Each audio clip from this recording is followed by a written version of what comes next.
It's been more than 20 years since you created the first version of Drupal.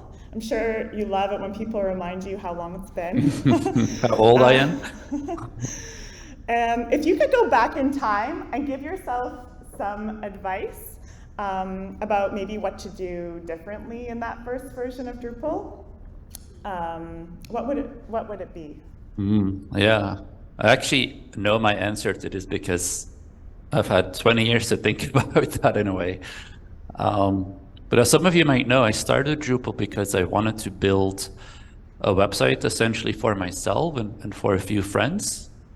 And so in the early days of Drupal, I was really obsessed with really just the code and the architecture of Drupal. And, this is now a long time ago, but at the time, CMSs weren't modular, and Drupal was one of the first CMSs that were modular, for example. And so, anyway, the point that I'm trying to make is that I was kind of utterly focused on making the code very clean and understandable and simple and pure. And being so focused on the code, I completely ignored the user experience for, let's say, non-developers.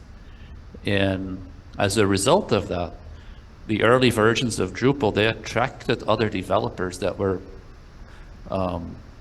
comfortable, like reading code and looking at code. And that resulted in the initial community of Drupal being very developer focused and completely ignoring sort of user experience. And I would definitely change that, and I didn't know anything about user experience at the time, but obviously over the years, I've learned how important that is. And if I could start over again, I would set the tone differently. And I would say, all right, we need to build something here that's easy to use for everyone, for end users, not just for sort of developers and contributors. Yeah, that's a great point. And I think user experience is just such a more common thing now that we talk about all the time, and it's just more in our vocabulary than it would have been when I started out in web development, which was almost 20 years ago. So, if you have other advice maybe for web developers starting out today? In terms of contributing to Drupal or in general? Or in general, just in general. If there's somebody else who's just an eager young developer, maybe this is their first kind of experience with. Yeah. I think my advice would be along the same lines. I mean, don't forget that you're building things for end users, right? And not just for yourself. So when you build things, and I think most people know this, of course, make sure it's easy to use for end users, make sure it's accessible. I think it's something that we emphasize a lot in the Drupal project, the accessibility, those kinds of things. I will say it's a lot harder to be a web developer today than it was 21 years ago. There's a lot more to know, a lot more to learn, a lot more technologies involved as well. And so, yeah, don't be intimidated by that either. It takes time to develop your craft, I think, today. Yeah, absolutely. We're here at this conference today, and I really like at Drupal conferences to go around and ask people what modules they're using. I used to watch people's presentations and sometimes just hit pause on the page, that extend page where you scroll down and it lists all the modules, because I write down every single module that was being used and try and install it. So I'm wondering if there's any contributed modules that you would recommend we try out. Is anything you're using? That's a tricky question because you're asking me to pick favorites. But I will say, I would go back and say my favorite modules are things like Node and Views and CCK, and maybe even the old Flexi Node module. And people may not remember Flexi Node, but it was kind of what came before CCK, actually. and which is what became before, the entity system. And anyway, I picked those modules because I think they've been so important and so instrumental to Drupal and Drupal's history. It's really what put Drupal on the map in a way, and what made people fall in love with Drupal. So, I hold these modules in high regard. They have a special place for me. So maybe that's a bit of a cop-out answer. I don't know, but it is true. So we should be using mostly Drupal core then, because all of this is now in core, which is fantastic. That's true, yeah. I know at the WordPress conference last week, Matt Mullenweg referenced CCK as well, so oh, really? he's also a fan. That's good. Yeah. I fondly remember, like, at the very first DrupalCon in Antwerp, 2005, we sat down with a bunch of people to design CCK, and I still remember us kind of trying to figure out how we want to evolve Drupal. And then there's a fun anecdote that included Chris Messina, which some of you might know, but he was the inventor of the hashtag later on. So. That's awesome. So I've good memories of working on these things with the early Drupalists. So as you know, I'm working on this initiative called Promote Drupal. Thank you. For those of you in the room who don't know what it is, it's like a marketing team for Drupal. You can think of it like that. And we've been working on some new content for Drupal.org to help explain Drupal to people who are new. And the question keeps coming up again and again whether we should be calling Drupal a CMS, a content management system, or a DXP, a digital experience platform. And it's kind of tricky because it feels like sometimes Drupal's being compared to other CMSs, sometimes it's being compared to DXPs. And then we're also using this phrase composable architecture, composable CMS to describe Drupal. I'm wondering what terminology you think we should be using, and should we be competing with CMSs or DXPs? What's your take on that? Yeah, that's a good question. Well, Drupal is definitely a CMS. We can agree on that, I think. At a minimum, it's a CMS or a content management system, but it's, I think where the confusion or the trickiness comes from is that Drupal is also more than a CMS. Or a traditional CMS, like, obviously we've built e-commerce solutions on top of Drupal and, other kinds of stuff, which really speaks to the power and flexibility of Drupal. At the same time, I don't believe that Drupal is a full-blown DXP either. A DXP, by the way, as a digital experience platform.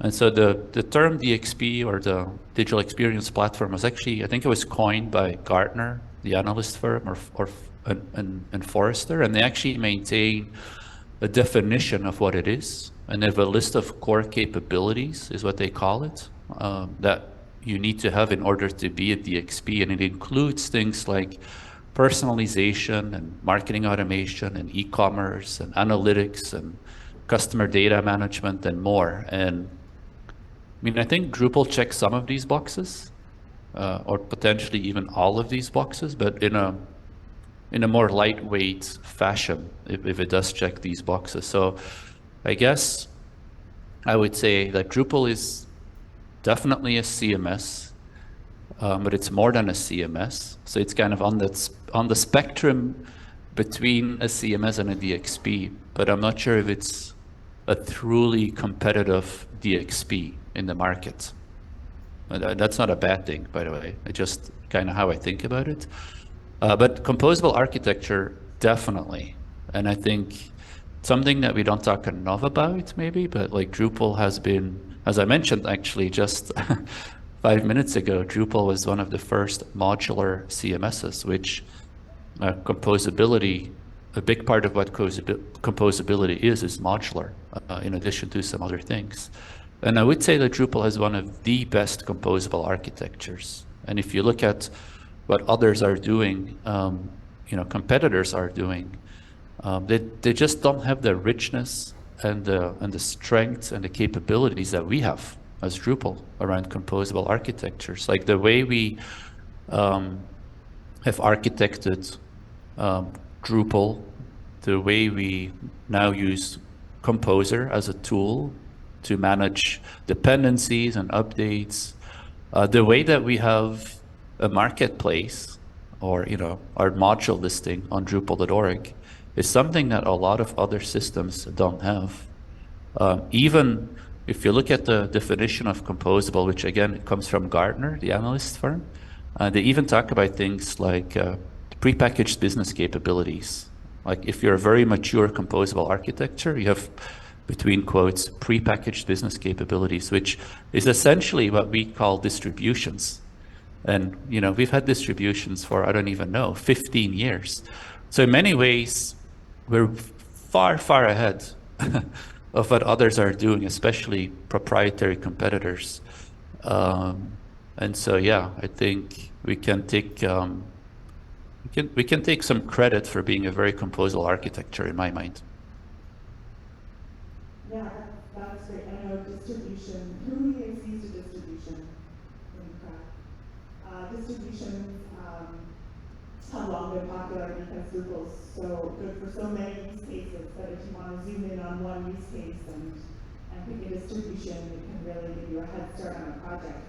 I also know that the recipes initiative, it takes that idea even further. So instead of just picking one distribution, you can mix and match different pieces of pre-built configuration and add them to your site.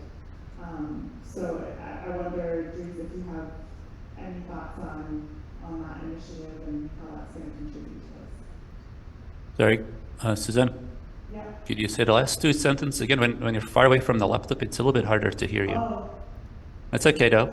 You Okay, could just, sorry. Yeah. No problem. I'm wondering if you have any ideas on how the recipes initiative is going to contribute to composable architecture. Yeah, well, it's super exciting. I would say the recipes initiative, you can think about it as sort of distributions 2.0. So we've had distributions for, I don't know, a long time, 15 years or more. And in many ways, they've been very successful. If you go to Drupal.org, there's over 1,000 distributions, which is actually incredible. I don't know if most people realize that we have that many distributions. At the same time, we've learned a lot of things about distributions as well, and they can be hard to maintain, hard to build. So it's not all like, perfect, right? Even though we have so many of them, there's like real lessons learned in over a decade of distributions. And we've tried to incorporate a lot of these lessons learned in the design of recipes, which is an initiative that's being led by Alex Pott. And the idea is to overcome some of the pain points of distributions, especially in terms of how you build them and how you maintain them, by leveraging actually Drupal's composability and composer tooling, where recipes are going to be like literally a little bit more like recipes, specifying all of the components, if you will, or modules and plugins that you want to bundle, along with some default configuration, leveraging Composer under the hood, and that will make it easier to maintain and use recipes. Another cool thing, or another cool design goal for recipes is that they will be combinable, if you will. So like one of the challenges with distributions is if you install a distribution, let's say a distribution for blogging. Well, I'm just making up an example here. Let's say your blog is really successful and all of a sudden you want to start selling some t-shirts for your blog. You can just install an e-commerce distribution on top of your blogging distribution, right? So you can combine effectively two distributions and bring them together in one website. One of the goals with recipes is that they would be combinable. So you could say, I'm going to install the blogging recipe, and then later you can install the e-commerce recipe, and they would be able to, be installed on one site, as an example. So it's pretty exciting, because if we can lower the effort to build and maintain distributions, if we can, package functional building blocks in a way that they can be combined, I think a whole new world of opportunity and possibilities opens up. And so I think what we need the most right now is people that want to contribute to bringing that vision to life. There's been a lot of planning and discussion and design work being done. And now we kind of enter the implementation phase, and it's where we need some help. Great, that's a great call to action. I know it's something our team is looking at just for our own base distribution, or our base kind of install that we use. So a lot of people here in the room today work at universities, I think. Maybe hands up. I know there's some people from U of T. Oh yeah, quite a few hands. I won't name all the universities because now I realize there's way too many. But Drupal is actually used by, I think, 70% of top universities in the US. I don't know what the number is in Canada. And I think one of the reasons it's so popular in this audience is because people in higher education are really good at sharing and sharing what they know amongst each other, sharing best practices. So I'm wondering if you think, Dries, that there's other industries that could, where Drupal adoption could be more, where we could have a bigger market share. Yeah, first of all, I love that universities use Drupal. I used to work at a university myself, and they were using Drupal as well, which is really cool. I would say, to answer your question, I think of Drupal as a platform. It truly is a platform, and because of that, it's been strong in many industries. Not just higher education, but also government sector and public sector, nonprofits. We've seen a lot of adoption in financial services recently, media, all of these things. And because Drupal is a platform, I think it can actually be used, in all of these industries.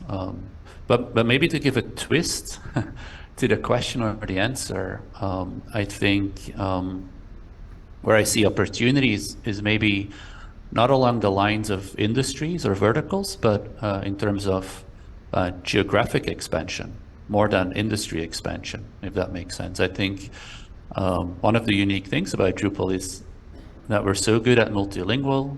We allow translation management, all of these things. We have a global community in many places around the world. And that's really unique about Drupal.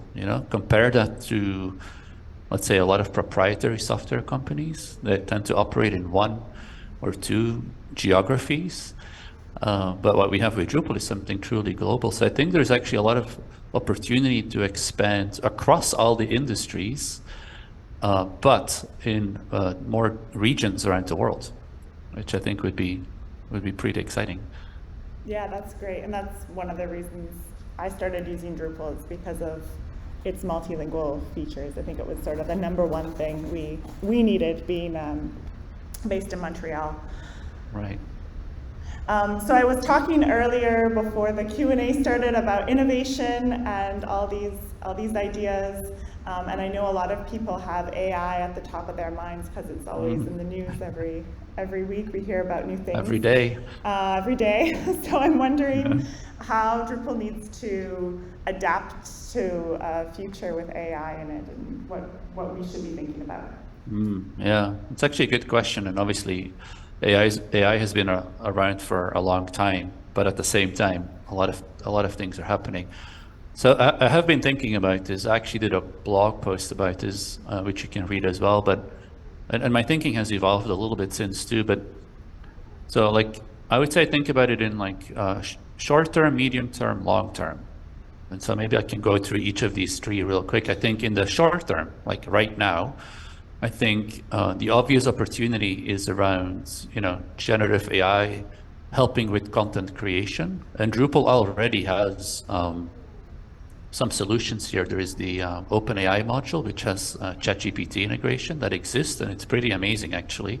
If you haven't seen it, you should check it out. But the OpenAI/ChatGPT module essentially allows you to use AI to generate content directly from within the Drupal UI.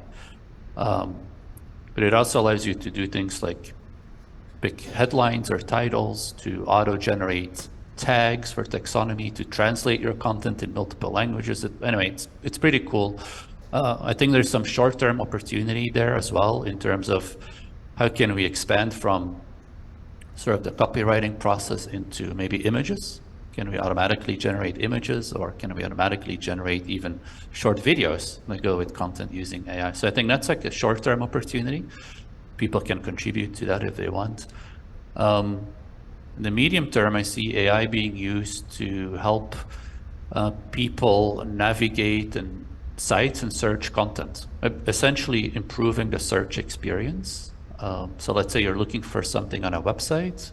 Sometimes it can be hard. You know, think about a large, complex government website or something. It's not always easy to find content. And I believe AI tools, AI bots, they can help assist users finding the information that they're looking for. And I think it can make it more accurate, but also more intuitive to find that information. So, and that's essentially happening already. If you follow the search world or the enterprise search tool world, they are being transformed through AI. Now, longer term, and I think this is where it gets really interesting, but also unclear, is the impact that AI could have around not content creation, but experience creation. And think of AI as a potentially new user interface for experience creation. So let's say that today you want to build a landing page in Drupal, right? So imagine you want to have 3 columns. Maybe you want to have a hero image, and maybe in the 3rd column you want some kind of call to action. So let's say a form with a button, a blue button. All right, so you've got this vision of a landing page. Today, it requires quite a bit of learning, right? You have to learn, like, all right, which modules do I need to use and install to create the layout, to create the form, you know, all these things. And then once you've even figured out what modules you need to use, it requires quite a bit of clicking, so to speak. You have to create the layout, create the form, you have to put it all together in a page, you know, drag and drop your way to that kind of stuff. Maybe you have to do some custom CSS because you want the button to be blue. Anyway, my point being, that can be a substantial amount of work. And I think where things are going is where you can use AI tools to basically specify in human language, you know, like, hey, I want a landing page with 3 columns and a hero image, and I want a form with these fields and a blue button in the right column. And it will help you generate that, you know, it will figure out what modules you need and maybe do the initial configuration. And then as a developer or a site builder, you can come in and fine tune that, you know, because I'm sure it won't be perfect. I know that's kind of, you know, maybe it's a big vision, I don't know, but like, I think that's where we're going, you know, and I don't know exactly how we'll get there, but I do think that AI can be sort of the ultimate user experience for a lot of people. And so that's why I think it's important for us to pay attention. So. Yeah, I like that. I like that idea. It's definitely a new one for me, and I think it's not the way most people are thinking about AI, because we are kind of living in the moment. So it's nice to have this bigger vision and be thinking about that already. And it definitely goes in line with the first question of making things easier to use. Mm-hmm. Yeah. So one other thing I think we've all heard of, this announcement about Drupal 7 end of life, is that the end of life has been announced to finally be in January 2025. So I'm nodding my head because maybe some people in the crowd don't know that yet. But I know there's some people maybe still on Drupal 7 here who are still looking at, actually I know for a fact there are some people in the room still on Drupal 7, and they're facing this migration effort to Drupal 10, and they've heard about how much work it can be. When I talk to people about this move from Drupal 7 to the latest version of Drupal, we always talk about the fact that there's continuous improvement to how easy it is to use, how easy Drupal is to use for content editors, that there's a lot of improvement being made there. And that moving from Drupal 7 It's also a big opportunity to make content and design improvements as well. Usually it's not just a technology upgrade, but a big investment in your website. And then the other way we think about it, because it is such a big project, is that once you're on the latest version of Drupal, we can expect that in the future, future upgrades are going to be easy. And we always talk about, Drupal 9 to 10 is the easiest upgrade ever. And so I'm wondering, with all that being said, do you see Drupal ever breaking this backwards compatibility in the future? And if not, then how will Drupal continue to evolve?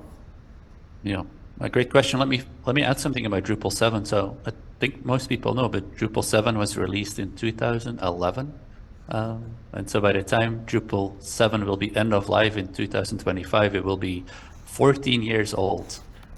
That's very old in technology. So I just wanted to highlight that because I think all the people that have been involved with Drupal 7 and the maintenance of Drupal 7 have done an incredible job, so much passion and effort went into the maintenance of Drupal 7 for, what will be 14 years. And yeah, we're really end of lifing it in January 2025. We've given a few extensions, but we've decided there will be no more extensions. And so it's a firm end of life this time. But anyhow, after we released Drupal 7 and we started working on, Drupal 8 and Drupal 9, we essentially adopted a new innovation model where we do 6-month releases and where we maintain backwards compatibility. And we made a commitment to always make upgrades easier and to not go back to sort of these big bang releases with lots of API changes and breakage. And that's a commitment that we've now, I think we made that in 2016 or 2017, I forgot, but we've now been doing that for, call it 6 years, maybe 7 years. I forgot exactly. And in those 6 or 7 years, we've gotten better and better at it to make the upgrades easier and easier, as you mentioned, Suzanne. And we have no plans to change that. I mean, our plan is to continue to make it easier and easier. And so the way this works is that we sometimes have to introduce new APIs or change existing APIs. But when we do provide an upgrade path and we deprecate the old APIs, which means that which means you can upgrade, and it means that developers have time to update their code to use the new APIs. From time to time, we do get rid of deprecated APIs, which technically is a break in backwards compatibility. But because the way it's managed, we've given people and organizations ample time to gradually update their code. And people have been doing that successfully, and that's the model that we use. So there is some breaking of backwards compatibility, but it's done in a way that gives organizations ample time. And I think what I would add is that this is a best practice in the world, in the industry. I mean, this is what every other mature organization project does. It's how Apple does it. It's how Microsoft does it. So we're basically at the highest level of best practice in terms of managing smooth upgrades, which is a radical change to what we did with Drupal 7. And I think it's important for people to know that if you're on Drupal 7, you must upgrade by January 25. But once you've upgraded, it will be the last hard upgrade ever. We promise you that every other upgrade going forward will be significantly easier. So it's hard, but it will be the last time it will be this hard. Yeah, I think that's really reassuring. I see a lot of people, taking that in and being really, really happy to hear that, because a lot of us have already lived through that Drupal 7 to 9 or 10 migration. Do we have much more time, Maya? I just want to make sure.